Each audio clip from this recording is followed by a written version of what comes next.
सभी प्यारे बच्चों, एक बार फिर से आप सभी का स्वागत है एकदम ही नए, एकदम ही ताजे लेक्चर में करंट इलेक्ट्रिसिटी के।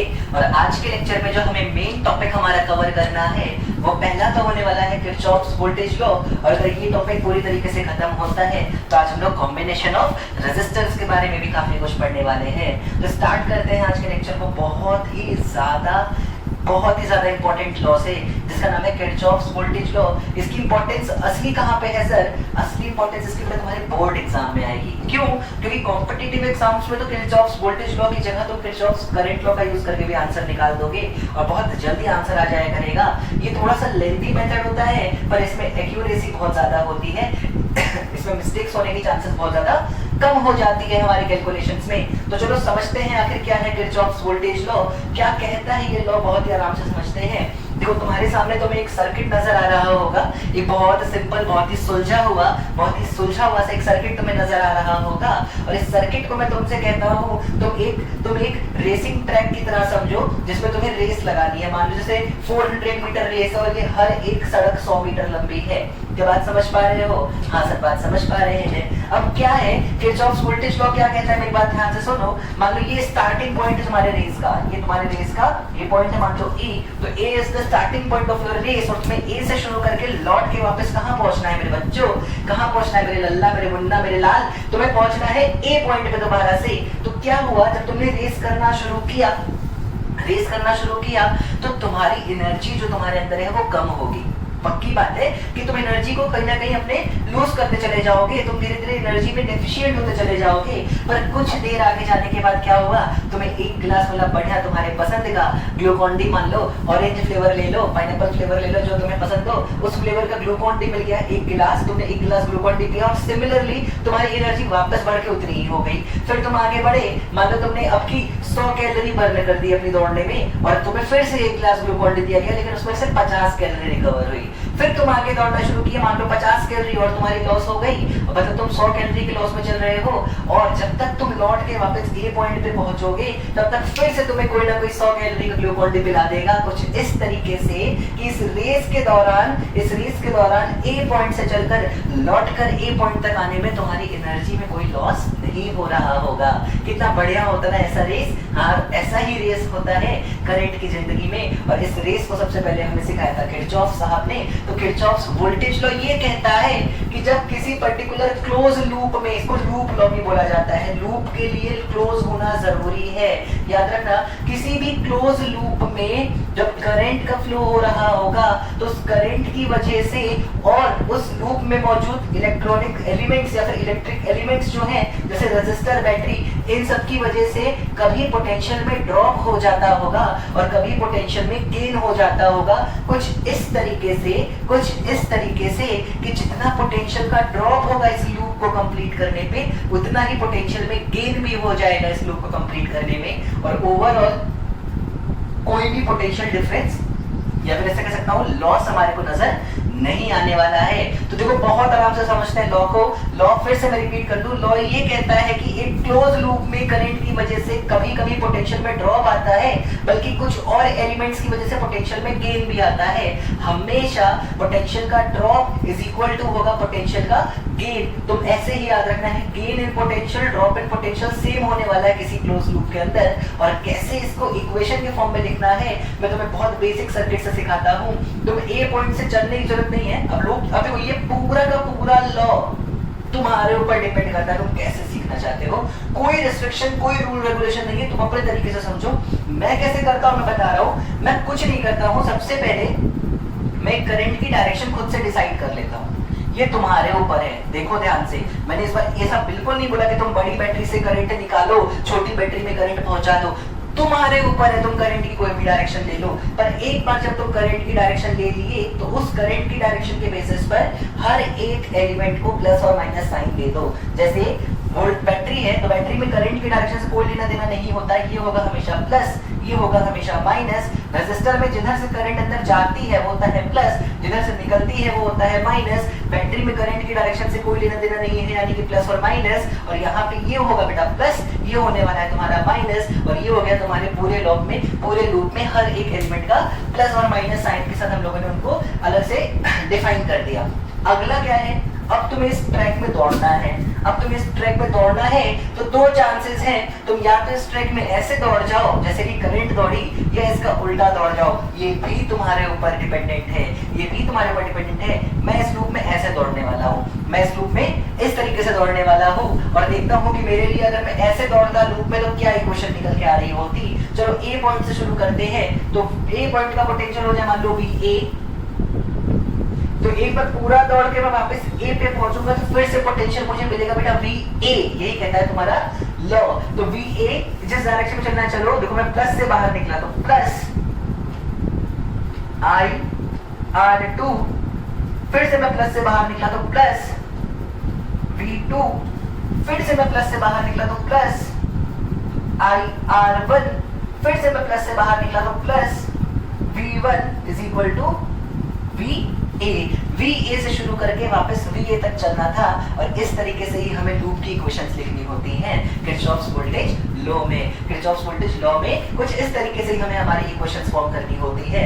इक्वेशन फॉर्म करना अगर तुम सीख जाओ तो अच्छे अच्छे क्वेश्चंस में हर एक ब्रांच में करंट अगर पूछी जाए, हर रजिस्टर से अगर करंट पूछी जाए तो बेहद आराम से तुम इन चीजों को सीख जाओगे। मैं क्वेश्चंस की प्रैक्टिस करा दूंगा, पहले लिखना सिखाना जरूरी है। तुम्हें ये इक्वेशन नजर आ रही होगी तो देखो ध्यान से, वी ए से वी ए कैंसिल ही हो जाएगा, बचेगा क्या v2 plus v1 plus ir1 plus ir2 is equal to 0। चलो सर ऐसे नहीं करना था मुझे, मैं तो आपके डायरेक्शन से उल्टा घूमना चाहता था, मैं तो आपकी डायरेक्शन से ऐसे घूमना चाहता था। क्या इक्वेशन बदलेगी? देखते हैं। ए से शुरू करो, मैं लिखूंगा va minus v1 minus ir1 minus ir2 minus v2 is equal to V ए।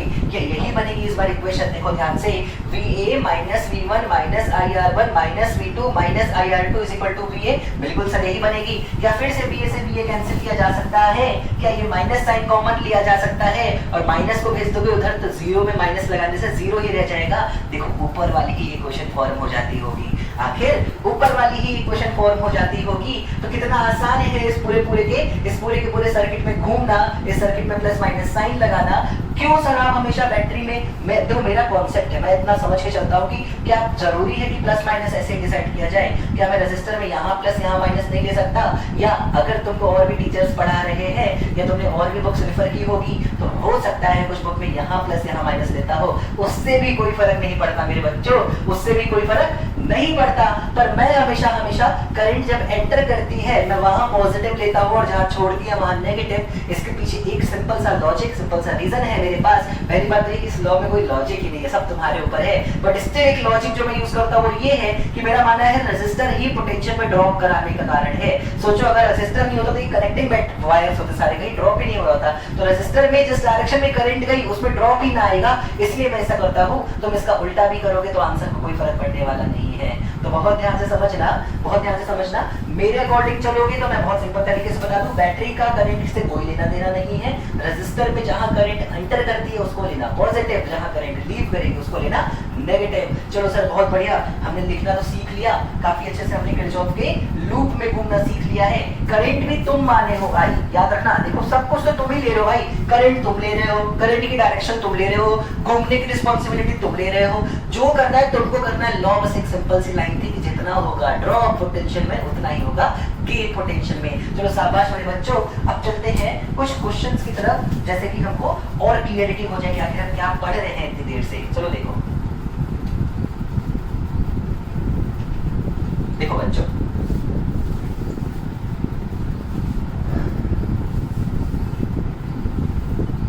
देखो मान लो मैं बेहद आसान सा सवाल लेता हूं तुम्हारे लिए।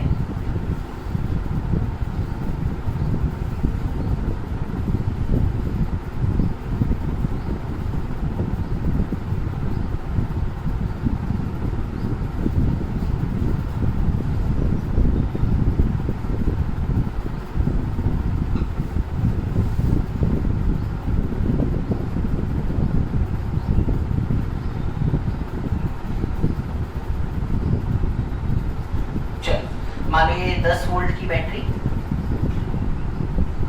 ये 4 वोल्ट की,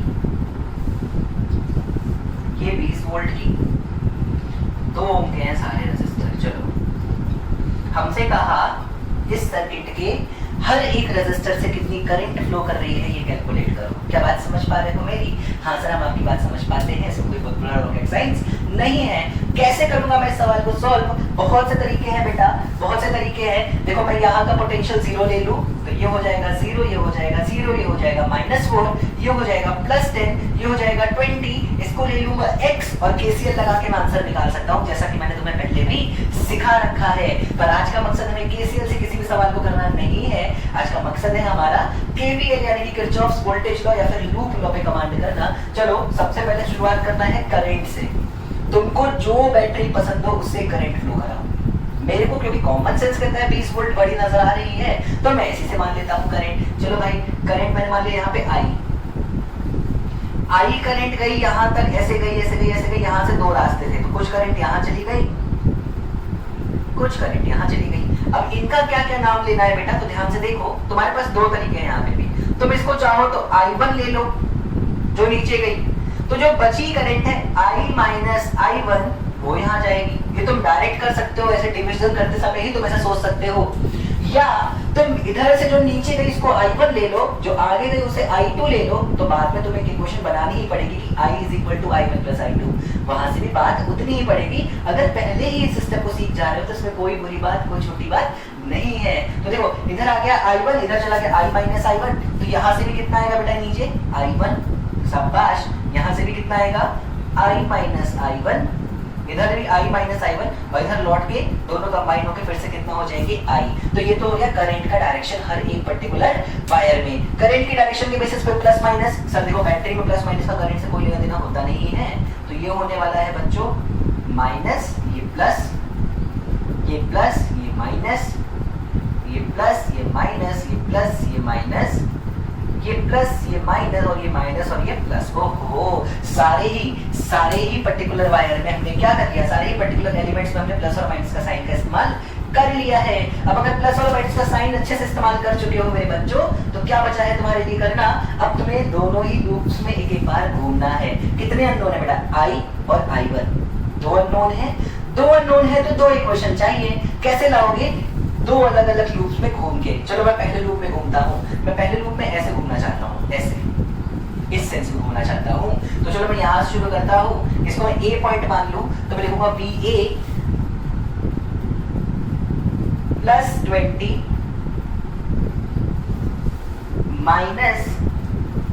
-2I -2I1 -10 = BA। तो इसको थोड़ा सा सिंपलीफाई कर ले, BA से BA कैंसिल होने वाला है, BA से BA कैंसिल होगा, 20 - 10 बचेगा 10 = 2I + 2I1। तो I + I1 = 10/2, I + I1 = 10/2। या सिंपल भाषा में लिख ले। सर ये क्या कर दिया आपने भाई, कंफ्यूज नहीं हो, तुम भी सॉल्व करके देख लो, यही निकल के आएगा। कुछ खास बहुत बड़ा रॉकेट साइंस मैंने नहीं किया है। ये है इक्वेशन नंबर 1। देखो भाई मेरे पे डिपेंडेंट होके जियोगे तो तुम्हारे लिए दिक्कत हो जाएगी, है ना। तुम ये मत एक्सपेक्ट करो कि हर एक इक्वेशन को सर कैसे सॉल्व कर रहे हैं, बहुत प्यार से तुमको सिखाते चले। मैंने कई बार ऐसी चीजें तुम्हें सिखाई है, कई बार ऐसी चीजें तुम्हें सिखाई है, क्योंकि भाई देखो मैं ऐसा नहीं कहूंगा कि मैं हर इक्वेशन को बहुत ही ढंग से बहुत ही इजीली सॉल्व करके तुम्हें सिखाता चलूं। पहली इक्वेशन को थोड़ा सा सिंपलीफाई करके सेकंड इक्वेशन को बना लिया है। बात समझ में आ रही है? हाँ बिल्कुल समझ में आ रही है सर। तो देखो सेकंड इक्वेशन बनाने के लिए क्या मुझे इस लूप में घूमना पड़ेगा? हाँ सर एक काम करो ना, इसमें आप क्लॉकवाइज घूमे थे, एक काम करो इसमें आप एंटी क्लॉकवाइज घूमो। चलो तुम्हारी मर्जी भाई, एंटी क्लॉकवाइज घूम लेंगे। यहाँ से शुरू करते हैं, इस पॉइंट को B मान लेते हैं। तो VB -4 plus 2 × I - I1 minus 2I1 -10 = VB। बहुत बढ़िया सर, शाबाश, बहुत ही आसानी से आपने इस क्वेश्चन को बनाना सिखा दिया। देखो VB -4 plus 2 × I - I1 minus 2I1 -10, और ये आ गया हम वापस B पॉइंट पे।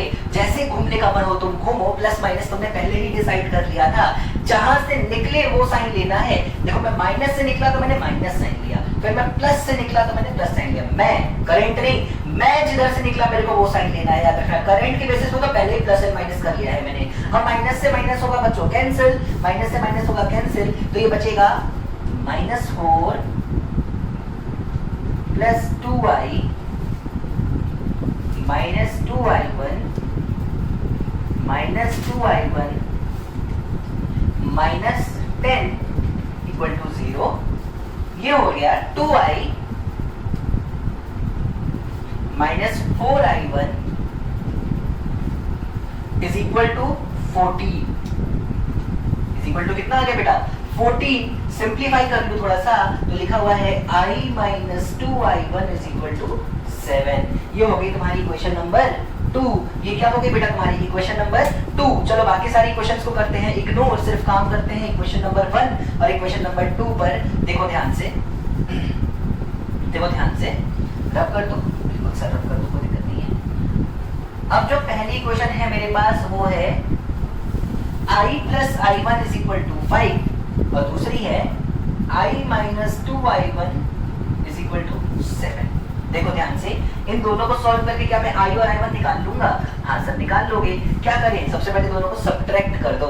जैसे ही करोगे दोनों को सब्ट्रैक्ट, i माइनस i हो जाएगा 0, i1 माइनस माइनस 2i1 हो जाएगा 3i1 is equal to 5 minus 7 क्या -2? हाँ सर बिल्कुल, यहाँ से i1 निकल के आया है -2/3 एम्पियर, है ना। i1 कितना निकल के आया बेटा -2/3 एम्पियर। जरा फर्स्ट इक्वेशन में i1 की वैल्यू पुट कर दो तो i निकल के आएगा बच्चों 5 प्लस 2/3 यानी 17/3 एम्पियर। कितना 17/3 एम्पियर, 17/3 एम्पियर। तो देखो कितना आसानी से हमने i और i1 निकाल लिया। अब हमें सारी करंट पता चल गई। कैसे? यहाँ कितनी करंट है i वो मुझे पता है 17/3, यहाँ कितनी है -2/3। आखिर क्या मतलब है इस माइनस साइन का भाई? करंट नेगेटिव कैसे हो सकती है? नहीं बेटा करंट नेगेटिव नहीं हुई है। याद करो क्या करंट की डायरेक्शन तुमने डिसाइड किया था? हाँ सर। तो कुछ नहीं है, ये माइनस साइन बस ये बता रहा है कि आपने सॉल्व करने के लिए i1 नीचे लिया था, एक्चुअली i1 ऊपर की तरफ है। एक्चुअली i1 ऊपर की तरफ है। तो हमें समझ में आ गया कि i1 एक्चुअली ऊपर की तरफ है। i हमने सही निकाला जो करा, और i माइनस i1 से आप तीसरी करंट भी फाइंड कर सकते हो। हर रेजिस्टर से कितनी करंट पास हो रही है, कितना आसानी से आपने किरचॉफ्स वोल्टेज लॉ का इस्तेमाल करके उसको कैलकुलेट कर लिया है। तो थोड़ा सा स्टार्टिंग में हो सकता है बेटा दिक्कत होती हो। आप जितना धीरे घूमते हो, जितना आराम से प्लस माइनस साइन डिसाइड करते हो, जितनी एक्यूरेसी से अपनी इक्वेशन को लिखते हो बेटा, उतनी ही ज्यादा चांसेस होते हैं कि आप पहली ही बार में सही आंसर निकाल लोगे। जल्दबाजी का कोई काम यहाँ पे नहीं है। थोड़ा सा लेंदी होता है क्वेश्चन, इससे बहुत आसानी से हो जाता है ये सवाल अगर मैं केसीएल से कर रहा होता। और यही रीजन है कि मैंने बोला है कि कंपटीशन एग्जाम्स में केसीएल मदद कर देगा, पर बोर्ड में आपसे सवाल ही ऐसा आता है स्टेट करो किरचॉफ्स वोल्टेज लॉ, और किरचॉफ्स वोल्टेज लॉ के इस्तेमाल से गिवन सर्किट में हर जगह करंट निकालो। तो तुम्हें जब बोल दिया जाएगा कि यही करना है तो इसी का इस्तेमाल करना पड़ेगा बच्चों। इसलिए सीखना बहुत ज्यादा जरूरी है, इस पे काम करो खूब अच्छे से। तो देखो अगर आप चाहते हो कि मैं प्रूव कर दूं कि ये पूरा का पूरा जो आंसर निकला है वो सही है, तो एक काम करते हैं, मैं नहीं करूंगा प्रूफ, तुम खुद कर लो प्रूफ। कैसे?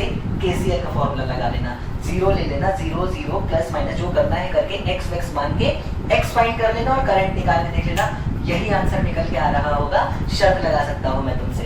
चलो और सवाल करते हैं सर। बिल्कुल करेंगे बेटा, क्यों नहीं करेंगे? तो देखो अगला सवाल देखो। तो किरचॉफ्स वोल्टेज लॉ के किस प्रिंसिपल पे काम कर रहा है जरा बता सकते हो? करंट लॉ था कंजर्वेशन ऑफ चार्ज, उसी तरीके से का वोल्टेज लॉ होता है कंजर्वेशन ऑफ एनर्जी। किसके ऊपर काम करेगा ये? कंजर्वेशन ऑफ एनर्जी के ऊपर। चलो अगला सवाल करते हैं फिलहाल।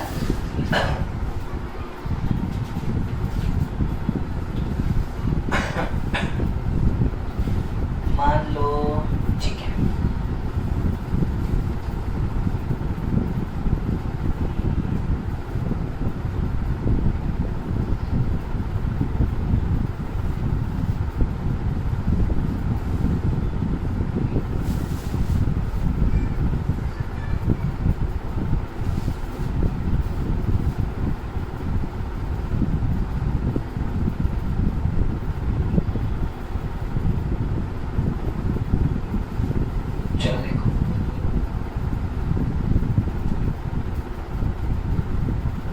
एक और सवाल बिल्कुल वैसा ही करा दे रहा हूँ तुम लोगों को। सारी बैटरी ये है हमारी, मान लेते हैं 30 वोल्ट, ये 10 वोल्ट, ये 10 वोल्ट, और रजिस्टर हमारे हैं सारे 2 ओम और 1 ओम के। ये है 1 ओम का, ये है 2 ओम का, तो ये भी है 2 ओम का। ठीक है, हमसे हर एक रजिस्टर से कितना करंट पास किया है हमें कैलकुलेट करने को कहा जाता है, कि हर एक रजिस्टर से कितना करंट पास कर रहा है कैलकुलेट किया जाए। चलो सीखते हैं इसको कैलकुलेट करना किरचॉफ्स वोल्टेज लॉ की मदद से। लॉ के अकॉर्डिंग सबसे पहला काम होता है किसी भी एक बैटरी को सुपीरियर मान के करंट की डायरेक्शन डिसाइड कर लो। चलो मैं एक काम करता हूँ, मुझे ये बड़ी दिख रही है, इसको मैं मान लूँ, नहीं चलो काम करता हूँ, यहीं से सिखा देता हूँ। मान लेता हूँ मैं यहाँ से जो करंट निकली वो निकली आई, कुछ करंट चली गई नीचे I1, कुछ चली गई आगे I2, लेके सिखाता हूँ चलो। ठीक है, तो इधर गई I2, इधर आई I1 और इधर वापस आ गई I। चलो बढ़िया, कितने अननोन हो गए आखिर? 3। एक तो I नहीं पता, I1 नहीं पता, I2 नहीं पता, तो 3 अननोन में हमें कैलकुलेट करने हैं। कैसे किया जाए सर? 2 तो लूप है, 2 लूप ही का काम हो जाएगा। एक बड़ा लूप भी दिख रहा है क्या? हाँ वैसे तो घूम सकते हो, ऐसा कहाँ लिखा था कि लूप छोटा होना चाहिए कि बड़ा होना चाहिए, लेकिन मैं बेहतर काम क्या करूंगा, मैं 2 लूप में घूमूंगा और एक किरचॉफ्स करंट लॉ से बना लूंगा इक्वेशन। देखो कैसे, मैं सबसे पहले यहाँ पे KCL लगाता हूँ। तो देखो इस पे आने वाली करंट है I और जाने वाली है I1 और I2। तो सबसे पहली इक्वेशन होगी बेटा I is equal to I1 plus I2, ये हो जाएगी मेरी क्वेश्चन नंबर 1। अभी मैं आगे काम करता हूँ, और काम करने से पहले करंट की डायरेक्शन के बेसिस पे प्लस माइनस, तो देखो ये हुआ प्लस, ये हुआ माइनस, बैटरी में ये माइनस ये प्लस, ये हुआ प्लस, ये हुआ माइनस, बैटरी में ये प्लस ये माइनस, ये हुआ माइनस, ये हुआ प्लस, ये हुआ प्लस, ये हुआ माइनस। सारे ही एलिमेंट्स को मैंने प्लस माइनस साइन दे दिया है। नेक्स्ट स्टेप बेटा मेरा इतना सा है कि मैं अब लूप में घूमना शुरू करता हूँ। चलो इस बार पहले लूप में मैं एंटी क्लॉकवाइज घूमता हूँ और दूसरे लूप में मैं क्लॉकवाइज घूम जाऊंगा, जैसा तुम चाहो। सर जरूरी है पहले मैं क्लॉक तो दूसरे में? तुम दोनों में एंटी से घूम जा मेरे भाई, मैं मना नहीं कर रहा, मेरी बहन मैं तुम्हें मना नहीं कर रहा। तुम दोनों में एंटी क्लॉकवाइज घूम जाओ, तुम दोनों में क्लॉकवाइज घूम जाओ, तुमको कोई रोकने वाला नहीं है। पूरा का पूरा लॉ तुम्हारा है मेरे भाई, मैं बार बार यही कहना चाह रहा हूँ। अब देखो बिल्कुल ध्यान से, चलो शुरू करते हैं इस पॉइंट से, यहाँ से याद रखना, लौटना भी यहाँ तक है। इसका नाम ए रख ले, तो मैं लिखूंगा VA, मेरे अकॉर्डिंग ऐसे घूमना है। सबसे बड़े बात plus plus 30 plus 2I1 minus 10 plus 1I is equal to VA। चलो थोड़ा थोड़ा सिंप्लीफाई करते हैं। VA से VA होगा मेरे बच्चों कैंसिल, VA से VA हो जाएगा कैंसिल, ये बचेगा 30 माइनस 10 यानी कि 20 plus 2I1 plus I is equal to 0। तो ज्यादा सिंप्लीफाई करके लिख सकता हूँ I plus 2I1 is equal to minus 20। ये होगी मेरी equation number 2। I plus 2I1 is equal to minus 20 हो गई इक्वेशन नंबर 2। थर्ड इक्वेशन के लिए क्या सर आप इस लूप पे घूमने वाले हो? हाँ बेटा मैं इस लूप पे घूमने वाला हूँ। किसी भी पॉइंट से घूमोगे, यहाँ से घूमो। चलो सर आप चलो यहाँ से घूमेंगे, इसको मान लेते हैं B। इसको माना अगर B तो लिखूंगा BB। जैसे घूमना है वैसे चला, तो पहले पड़ा माइनस, तो minus 2I2 plus 30 plus 2I1 plus 10 is equal to BB। शाबाश, BB से BB होगा कैंसिल। ये लिखा हुआ है बेटा माइनस 2I2 प्लस 2I1, इसको तमीज से लिख लूँ थोड़ा सा, तो मैं लिख सकता हूँ 2I1 minus 2I2 is equal to 30 plus 10 होता है 40, उधर जाके बनेगा बेटा माइनस 40। कितना बनेगा? माइनस 40। 2 से 2 भी हर जगह हटा दूं, अगर 2 से 2 भी हर जगह हटा दूं, 2 ही 2 हर जगह आजकल क्यों है, तो 2 से 2 भी हटा दिया तो ये हो गया माइनस 20 और ये हो जाएगी क्वेश्चन नंबर 3। बहुत बढ़िया भाई, इसको देखो बिल्कुल तमीज से। I1 minus I2 is equal to minus 20। ये हो गई हमारी थर्ड इक्वेशन, ये हो गई हमारी थर्ड इक्वेशन। कितनी आसानी से हमने निकाल लिया है। अब क्या किया जाए? अब क्या किया जाए? 3 इक्वेशन है, 3 अननोन है, क्यों ना इसको सॉल्व करके आंसर निकाला जाए। देखो बिल्कुल ध्यान से, देखो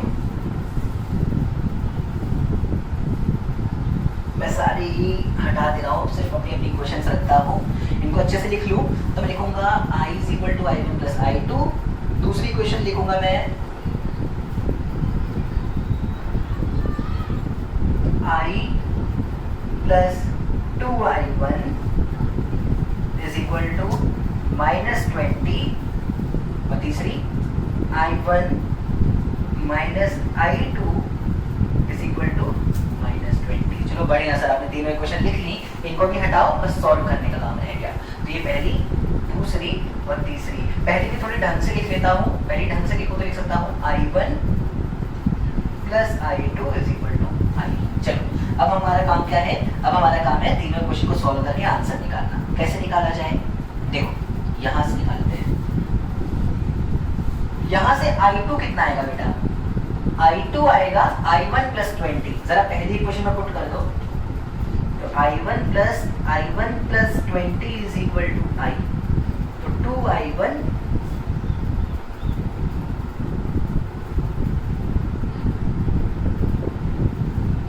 प्लस, ये तो बात हुई घूम करके, 20, 2I1 plus 20 is equal to I। ये हो गई हमारी चौथी इक्वेशन। बल्कि इस इक्वेशन से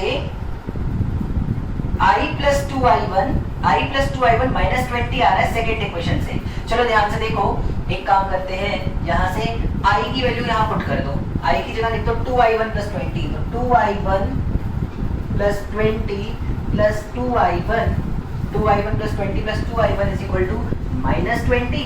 2I1 हो जाएगा 4I1 is equal to minus 40। I1 निकल के आ जाएगा बेटा -10 एम्पियर के बराबर। I1 कितना निकल के आएगा, -10 एम्पियर। शाबाश, बहुत बढ़िया सर। एक बार I1 कैलकुलेट कर लिया तो एक काम करो, I1 की वैल्यू यहाँ पुट कर दो, क्या मिलेगा I2। और एक बार I2 भी मिल गया तो I1 I2 दोनों की वैल्यू यहाँ पुट कर दो, क्या मिल जाएगा बच्चों, I मिल जाएगा, सॉरी हाँ I मिल जाएगा। अब मेरी बात ध्यान से समझो, क्या I1 I2 तीनों निकल गया, हाँ सर निकल गया। तो कितनी अच्छी बात है, हमारा पूरा का पूरा सर्किट सॉल्व हो चुका है।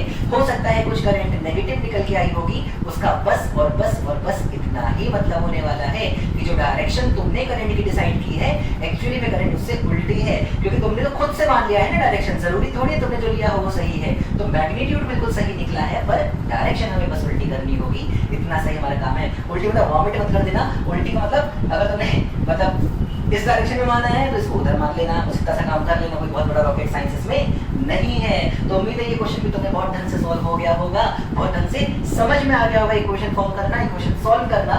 और मैं चलता हूँ अपने लेक्चर में थोड़ा सा आगे, तब तक के लिए तो इतनी चीजों को ढंग से नोट करो। मैं नेक्स्ट क्वेश्चन लेके आता हूँ, चलो देखो इसको।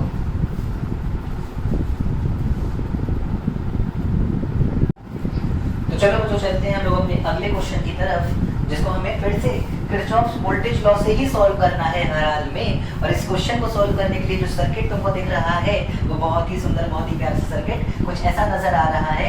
ये बैटरी है 40 वोल्ट्स की, 10 वोल्ट्स, 5 वोल्ट्स और 20 वोल्ट्स।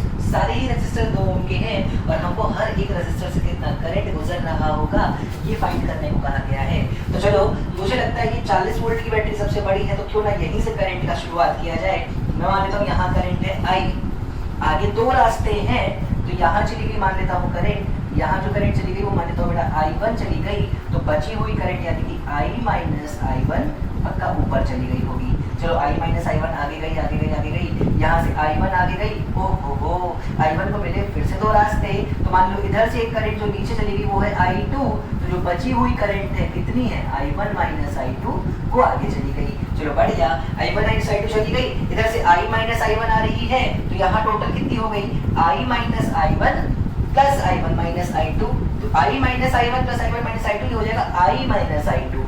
ओहो, कैसे किया सर, फिर से दिखाओ। देख भाई, यहाँ से आई I माइनस I1, यहाँ से आई I1 माइनस I2, टोटल कितनी हो गई I minus I1 plus I1 minus I2। I1 cut गया, बचा I माइनस I2, वो नीचे गई, नीचे गई, इधर से फिर से क्या मिला, इधर से फिर से क्या मिला I2। देखो इधर से आई I माइनस I2, इधर फिर से मिली I2, टोटल इधर क्या हो गई I minus I2 plus I2, मतलब I ही लौट के आ गई। बिल्कुल सही डिस्ट्रीब्यूशन है, क्योंकि I भेजा I लौटी, मतलब कहीं कोई गलती नहीं हुई है। चलो इस पर्टिकुलर कॉन्सेप्ट के बेसिस पर प्लस माइनस डिसाइड करते हैं। बैटरी में प्लस माइनस हमेशा यहाँ माइनस यहाँ प्लस, ये है करंट की डायरेक्शन तो ये प्लस ये माइनस, ये है करंट की डायरेक्शन तो ये प्लस ये माइनस, ये है करंट की डायरेक्शन तो ये प्लस ये माइनस, ये माइनस ये प्लस, ये प्लस ये माइनस, ये प्लस ये माइनस, ये माइनस ये प्लस, ये प्लस ये माइनस। ओहो, कुछ रह गया क्या? नहीं सर, कुछ भी नहीं रह गया। शाबाश बच्चों, जरा देखो अननोन कितने हैं इस बार। आई अननोन है, हाँ सर। I1 अननोन है, हाँ सर। I2 अननोन है, हाँ सर। तो I अननोन है, I1 अननोन है, I2 अननोन है, मतलब कितने अननोन है हमारे पास? 3। तो कितनी चाहिए इक्वेशन? 3। लूप कितने नजर आ रहे हैं? 3। एक ये और एक ये। तीनों लूप में एक बार घूम जाओ, तीनों लूप में एक बार घूम जाओ और अननोन सारे कैलकुलेट कर लो। तो क्या मैं घूम के दिखाऊं इस बार भी? चलो मैं घूम जाता हूँ, एक बार इतना और कर देता हूँ। इक्वेशन फॉर्म कर दूंगा बेटा, सॉल्व तो नहीं करूंगा किसी भी कीमत पे, कुछ भी हो जाए। तो देखो ध्यान से, मैं सबसे पहले इस लूप में घूमता हूँ और इस लूप में मैं कैसे घूम रहा हूँ इस बार मान लेता हूँ, ऐसे घूमता हूँ इस लूप में, ठीक है, इस सेंस में घूमता हूँ। यहाँ से शुरू करते हैं ए पॉइंट से, तो V A plus 40 minus 2I1 minus 2I2 plus 10 is equal to VA। ये हो जाएगी तुम्हारी इक्वेशन नंबर 1 इस लूप से जो मिली। चलो इस लूप में घूमता हूँ, इस बार इस लूप में भी मैं ऐसे ही घूमना चाहता हूँ, ऐसे ही घूम रहा हूँ जैसे पहले भी घूमा था। यहाँ से घूमता हूँ B पॉइंट से, इसको B मान लेता हूँ, तो VB minus 10 plus 2I2 minus 2 I1 minus I2 plus 5 minus 2 I minus I2 is equal to VB। ये हो गई बेटा तुम्हारी सेकंड इक्वेशन। और चलो इस लूप में मैं इस बार उल्टा घूम जाता हूँ, ऐसे घूमता हूँ इस लूप में, ठीक है। इस पॉइंट से शुरू करता हूँ, मान लेता हूँ ये पॉइंट है C, तो देखो BC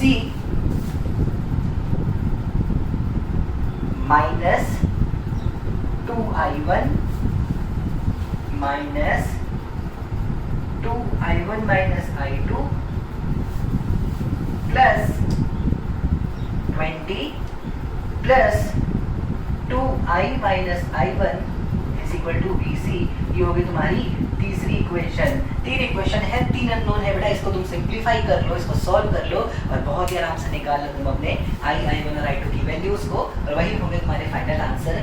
फिर रिपीट कर दो, हो सकता है कैलकुलेशन के समय I1 और I2 में से कुछ करंट नेगेटिव आए, हो सकता है तीनों नेगेटिव आ जाए। नेगेटिव का मतलब बस इतना है कि जो डायरेक्शन मान के तुमने सवाल सॉल्व किया था, एक्चुअली करंट की डायरेक्शन उससे उल्टी होने वाली है, मैग्नीट्यूड में कोई फर्क नहीं पड़ेगा। तो अच्छे से इस क्वेश्चन को जरूर सॉल्व करना बेटा, क्योंकि बोर्ड में जनरली ऐसे ही सवाल होते हैं, थोड़े लेंथी होते हैं, मैं बार बार बोल रहा हूँ, पर बहुत इजी होते हैं, बहुत अच्छा स्कोर करा सकते हैं। तो इनको अच्छे से नोट कर लो बेटा। तो चलो बच्चों, हम लोग शुरू करते हैं अपना बिल्कुल ही नया और नेक्स्ट टॉपिक, जिसका नाम है कॉम्बिनेशन ऑफ रेजिस्टर्स। तो देखो रेजिस्टर्स का कैसे कैसे कॉम्बिनेशन हमें पढ़ने हैं, बिल्कुल ध्यान से देखो। मैं पहले केस में तुम्हें एक ऐसा कॉम्बिनेशन दिखाता हूं जिसमें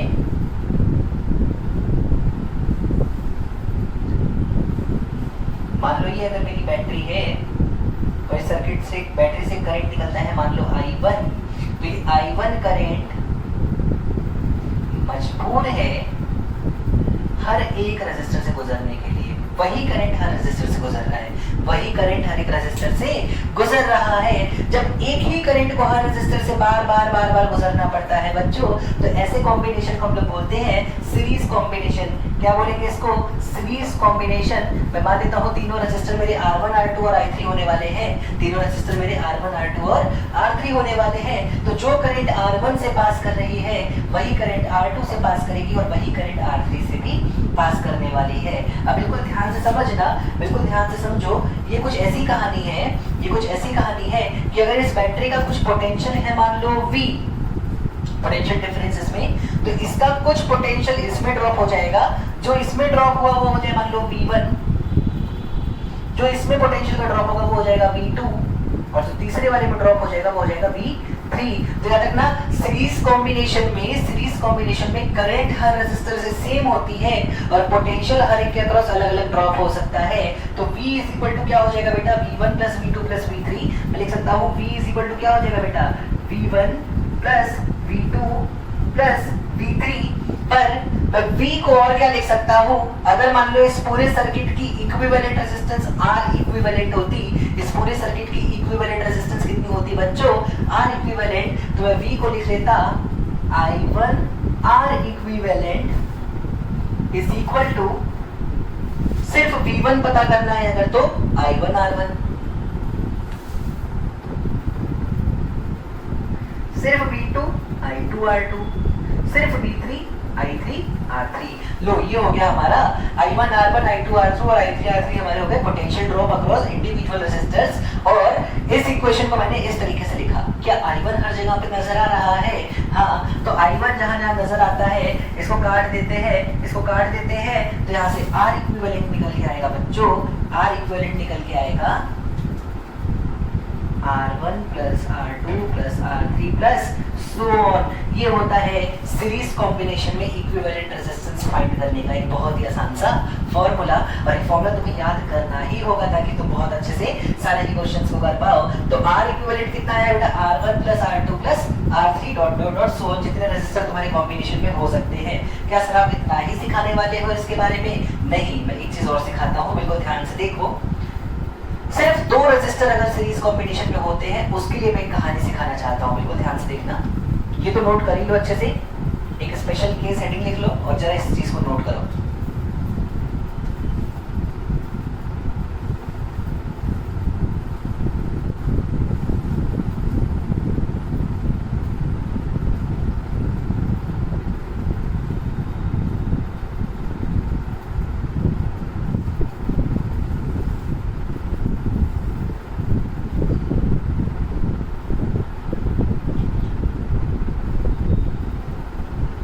मान लो 20 वोल्ट की बैटरी है और सिर्फ दो रेजिस्टर हैं R1 और R2। कितने रेजिस्टर हैं बच्चों, R1 और R2।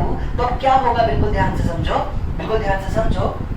जो सर्किट में करंट आने वाली है, स्पेशल केस है बेटा, दो रेजिस्टर का कॉम्बिनेशन, इसलिए कह रहा हूं ध्यान से नोट कर लेना 3-4 फॉर्मूले जो मैं बताने जा रहा हूं।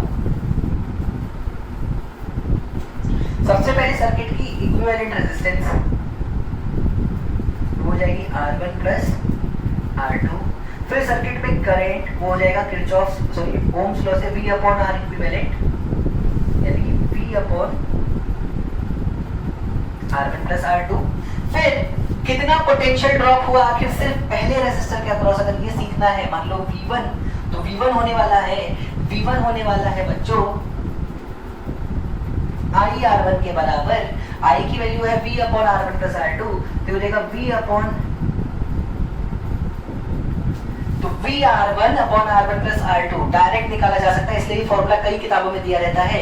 V R1 upon R1 plus R2 is V1, और इस तरीके से V2 कितना निकल के आएगा, V2 कितना निकल के आएगा I R2 जब तुम I की वैल्यू पुट करोगे तो आ जाएगा V R2 upon R1 plus R2। कुछ बुक्स में ये फॉर्मूले दिए रहते हैं, इसलिए मैं तुमको यहाँ पे लिखवा दे रहा हूँ। हालांकि मैं तुमको ऐसा सजेस्ट नहीं करता हूँ कि इस फॉर्मूले को याद रखो, ये तुम्हें रटना है, पर अगर जल्दी से क्वेश्चन कर सकते हो फॉर्मूला दिमाग में रख के तो इसमें कोई बुराई भी नहीं है। सिर्फ दो रेजिस्टर के लिए कहानी मैं तुम्हें समझा रहा हूँ, इसको ध्यान से समझना। अगर 3 होते 4 होते तो फॉर्मूले बदलते चले जाएंगे, इसलिए बेहतर है कॉन्सेप्ट सीख लिया जाए रेदर देन फॉर्मूले के। कॉन्सेप्ट वही था जो अभी हमने पहले निकालना सीखा था, इसमें कोई बहुत बड़ा रॉकेट साइंस नहीं है, जिसको बहुत ही ढंग से आप नोट कर लीजिए। और मैं आगे बढ़ता हूँ आपके 7 चैप्टर में। अब देखो ध्यान से, जो दूसरा कॉम्बिनेशन है बेटा वो कुछ ऐसा है, कुछ ऐसा।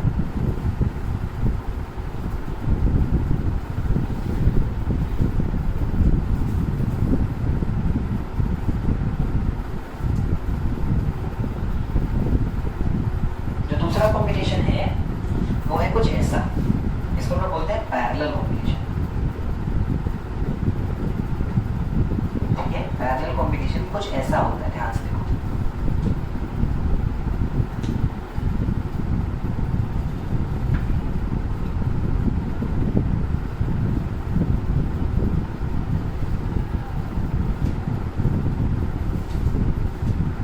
कुछ ऐसी कहानी,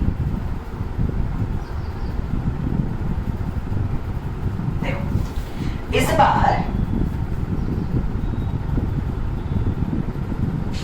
जो बैटरी से मेन करंट निकलने वाली है बेटा, मान लो आई, यहां तक तो आई है, यहां तक भी आई है। सर कौन आई है? अरे बेटा करंट आई है। सोच बदलो, दुनिया बदलेगी। इधर देखो ध्यान से, यहां तक तो करंट आई है। यहां के बाद करंट के लिए 3 रास्ते खुल रहे हैं। कितने रास्ते खुले मेरे बच्चों? 3 रास्ते खुले। और 3 रास्ते अगर हैं तो जाहिर सी बात है करंट अब बट जाएगी, करंट अब बट जाएगी। तो कुछ करंट चली जाएगी यहाँ, मान लेता हूँ जो करंट यहाँ गई वो है I1, कुछ करंट चली गई सामने, मान लेते हैं I2, और कुछ करंट चली गई नीचे, मान लेते हैं I3। तो करंट का हुआ है बेटा बंटवारा। जरा देखते हैं क्या पोटेंशियल का बंटवारा हुआ है। देखो ध्यान से, अगर ये V वोल्ट की बैटरी है तो मैं इसको मान लूं V, इसको मान लूं 0। क्या बात एक ही है? हाँ, ये 0 तो ये 0, ये 0 तो ये 0, ये 0, ये 0, ये 0, ये V तो ये V, ये V तो ये V, ये V, ये V, ये V। ओहो, हर रेजिस्टर के अक्रॉस पोटेंशियल डिफरेंस V ही है। हर रेजिस्टर के अक्रॉस पोटेंशियल डिफरेंस बच्चों V के बराबर आ रहा है। हर रेजिस्टर के अक्रॉस पोटेंशियल डिफरेंस V के बराबर आ रहा है। कुल मिला के मैं क्या कहना चाहता हूँ, ध्यान से सुन लो। मैं ये नहीं कहना चाहता हूँ कि जितना है बैटरी का पोटेंशियल डिफरेंस उतना ही हर पैरेलल में पोटेंशियल डिफरेंस, मैं ये नहीं बोल रहा। लेकिन जितना है किसी भी एक का पोटेंशियल डिफरेंस उतना ही है बाकी में पोटेंशियल डिफरेंस, मैं ये बोलना चाहता हूँ। चाहे ये रेजिस्टर हो, इसके अक्रॉस डिफरेंस, इस रेजिस्टर के अक्रॉस डिफरेंस और इस रेजिस्टर के अक्रॉस डिफरेंस सेम आने वाला है। सर आपका कहने का क्या मतलब है? दोनों लाइन तो कंफ्यूजिंग है। अरे बैटरी के अक्रॉस भी तो वही है सर, ऐसा क्यों बोल रहे हो? इसलिए बोल रहा हूँ कि बेटा मैंने तुमको सिखाने के लिए यहाँ कोई रेजिस्टर नहीं लगाया। सोचो मैं यहाँ भी एक रेजिस्टर लगा लूँ तो अब यहाँ पे कुछ ड्रॉप हो जाएगा, जो बचा वो इन तीनों में बराबर बराबर आएगा, सेम आएगा, बराबर बराबर का, तो तीनों में उतना ही आएगा। इसमें कोई बहुत बड़ा रॉकेट साइंस नहीं है। तो याद क्या रखना है, पैरेलल कॉम्बिनेशन में पोटेंशियल ड्रॉप हर एक पैरेलल कॉम्बिनेशन वाले रेजिस्टर के अक्रॉस सेम मिलेगा, बल्कि करंट बट जाती होगी। क्या बट जाती होगी बेटा? करंट बट जाती होगी। चलो देखते हैं अब इसको सॉल्व कैसे करना है, या फिर इसकी इक्विवेलेंट रेजिस्टेंस का फॉर्मूला कैसे डिराइव करेंगे। तो जो बटा है वहां से निकालेंगे भाई। I इज इक्वल टू क्या लिखेंगे? I1 plus I2। पिछली बार वोल्टेज बटा तैयार करो, वोल्टेज से शुरू किए थे, प्लस I3। पर I को तुम और क्या लिखोगे सर? I को मैं लिख लूंगा बेटा V upon R equivalent. I1 V minus 0 upon R1। क्या इसको मैं V अपॉन R1 बोल सकता हूँ? हाँ sir. I2 V minus 0 upon R2। क्या मैं V अपॉन R2 बोल सकता हूँ? और V अपॉन R3 बोल सकता हूँ। क्या V से V हो जाएगा कैंसिल, हो जाएगा कैंसिल। यहाँ से आएगा 1 upon R equivalent is equal to 1 upon R1 plus 1 upon R2 plus 1 upon R3 plus so on. और ये है वो फॉर्मूला जो कि पैरेलल कॉम्बिनेशन ऑफ रेजिस्टर्स में निकल के आने वाला है, जो कि पैरेलल कॉम्बिनेशन ऑफ रेजिस्टर्स से मिलने वाला है। तो बहुत ही ढंग, बहुत ही तमीज, बहुत ही शिद्दत से इस फॉर्मूले को आप लोग नोट कर लीजिए। मैं कुछ और स्पेशल कॉन्सेप्ट सिखाना चाहूंगा इस बार भी, चाहे 3 के कॉम्बिनेशन के लिए कह लो या 2 के कॉम्बिनेशन के लिए कह लो। क्या सिखाना है मुझे, ध्यान से देखो। स्पेशल केस 1 नोट करो, स्पेशल केस 1 नोट करो बेटा। जब सिर्फ 2 रेजिस्टर पैरेलल में लगे हैं तो, ठीक है, देखो अगर सिर्फ 2 रेजिस्टर पैरेलल में लगे हुए हैं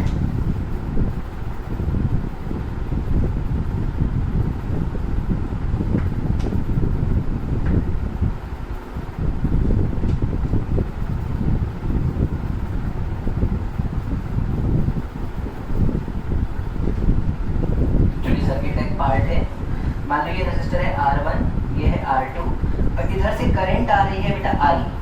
कितनी करंट आ रही है? I। बहुत अच्छे से नोट करना बेटा, केसेस जितने भी सिखा रहा हूँ काफी इंपॉर्टेंट होने वाले हैं तुम्हारे लिए। 2-3 केस सिखाने हैं इस बार पैरेलल में, सीरीज में तो एक ही में काम हो गया था। ये I करंट आगे आने के बाद दोनों में बटेगी, समझते हैं।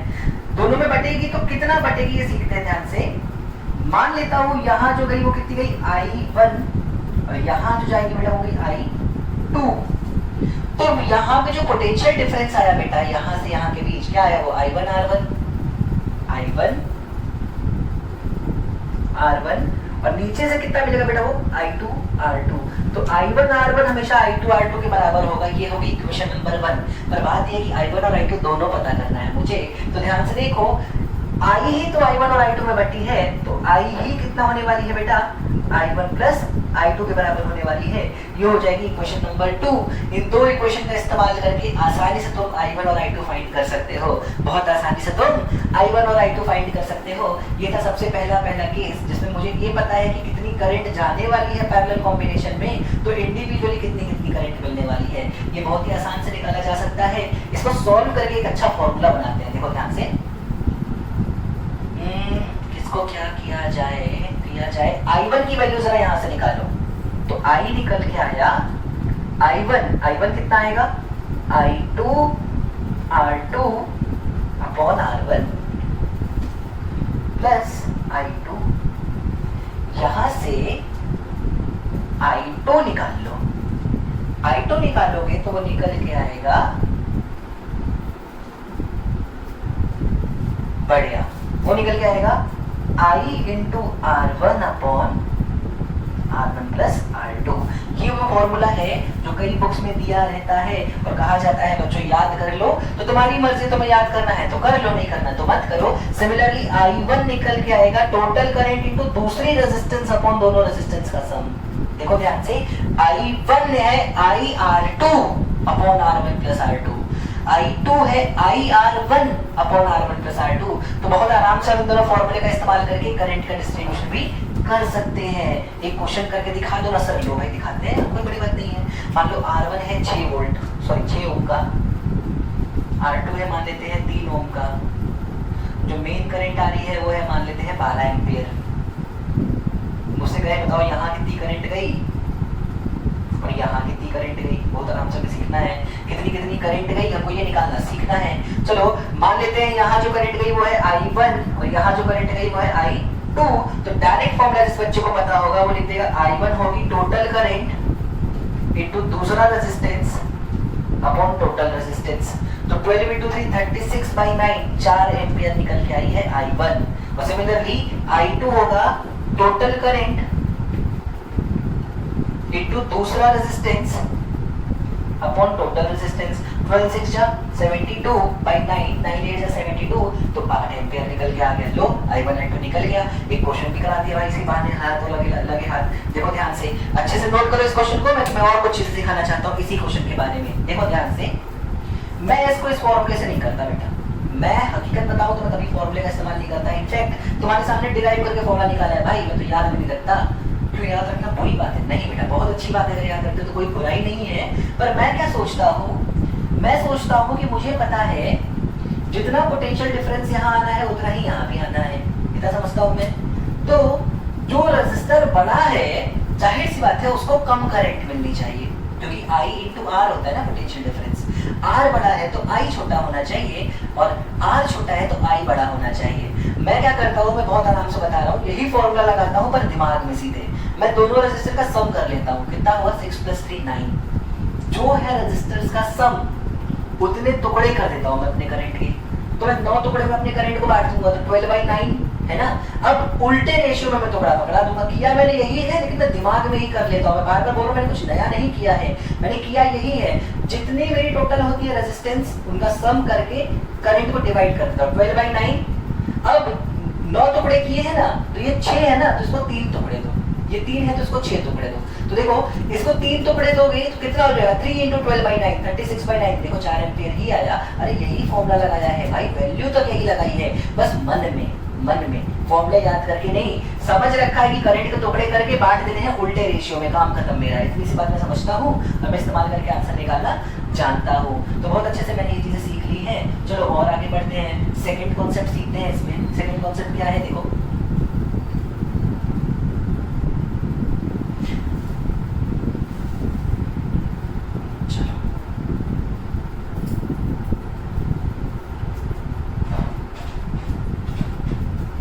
मान लो 2 नहीं बल्कि 3 रजिस्टर होते तो क्या होता?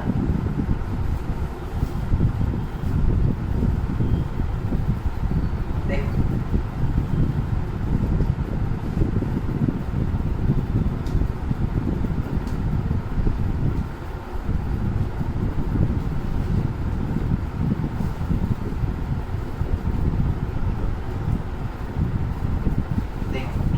और मुझे ये पता होती है कि टोटल कितनी करंट जा रही है। आई पता है, मुझे I1 I2 I3 फाइंड करना है। ये जरूर तरीका सीख लेना बेटा, बहुत जल्दी 2 बार कम से कम तुम्हें देखना पड़ सकता है, एक बार में समझ नहीं आता कभी कभी बच्चों को।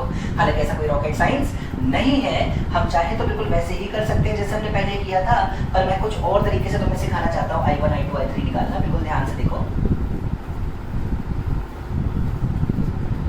ऐसा समझ लो कि यहाँ और यहाँ के बीच का कुछ पोटेंशियल डिफरेंस होता, कुछ तो होता ना भाई, दोनों के बीच पोटेंशियल डिफरेंस। मान लेते हैं V होता, तो यहाँ भी V होता, यहाँ भी V होता, यहाँ भी V होता।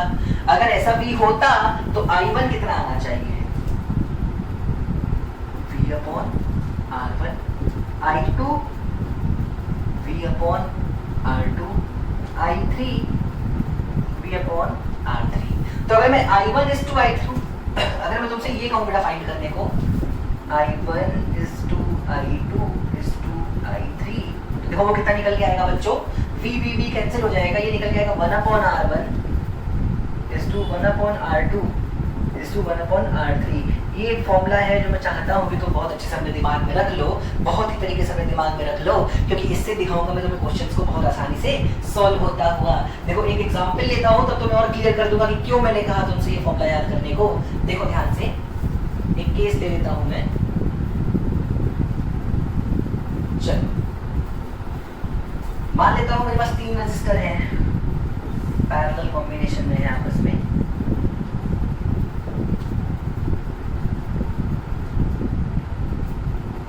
एक ओम, 3 ओम और 5 ओम के टोटल करंट जो सर्किट में एंटर करती है वो है 10 एम्पियर। मुझसे कह रहे हैं कि बताओ इंडिविजुअली कितनी कितनी करंट गई है I1 I2 I3। तो देखो इस फॉर्मूले का इस्तेमाल अगर मैं इस सवाल में करूं तो मैं लिखूंगा I1 is to I2 is to I3 is equal to 1 upon R1 is to 1 upon R3 is to 1 upon R3, है ना। 1 upon R1 is to 1 upon R2 is to 1 upon R3। जरा इसको और सिंप्लीफाई करो और अच्छे तरीके से लिखो। इसको मैं ऐसा लिख सकता हूँ, I1 is to I2 is to I3 is equal to, यहाँ पे अगर मैं तीनों जगह 15 से मल्टीप्लाई कर दूं, 15 क्यों मैंने एलसीएम ले लिया बेटा इसका, 15 से मल्टीप्लाई कर दूं तो कोई फर्क पड़ने वाला नहीं है। तो 15 अपॉन 1 कितना हो जाएगा? 15 is to 5 is to 3। इसका रेशियो ऐसे में लिख सकते हैं, इसमें कोई बहुत बड़ा रॉकेट साइंस नहीं है। अब देखो, अब मैं लगाता हूँ एक रूल कि I1 is to I2 is to I3 अगर ये है तो I1 upon I1 plus I2 plus I3 कितना होगा?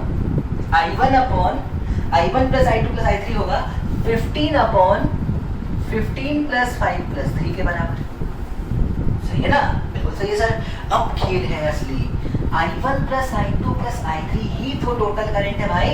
कितनी दे रखी है? वो 10। देखो यहाँ से I1 कितना निकल के आ जाएगा? I1 आ जाएगा 15 into 10 अपॉन 23, तो 150/23 एम्पियर हो गया I1 की value. Similarly I2 upon I1 plus I2 plus I3 हो जाएगा 5 अपॉन 15 प्लस 5 प्लस 3, और I3 upon I1 plus I2 plus I3 हो जाएगा 3 अपॉन 15 प्लस 5 प्लस 3। यहाँ से I1 I2 I3 तीनों फाइंड करके तीनों इंडिविजुअल करंट फाइंड की जा सकती है। ये कॉन्सेप्ट था दूसरा पैरेलल कॉम्बिनेशन के लिए जो मैंने तुमसे बोला स्पेशल केस में। इसको बहुत ही तरीके से अपनी कॉपी में आप नोट कर लो। एक और कॉन्सेप्ट सिखा के इस चैप्टर को या फिर इस लेक्चर को मैं खत्म करता हूँ। देखो ध्यान से,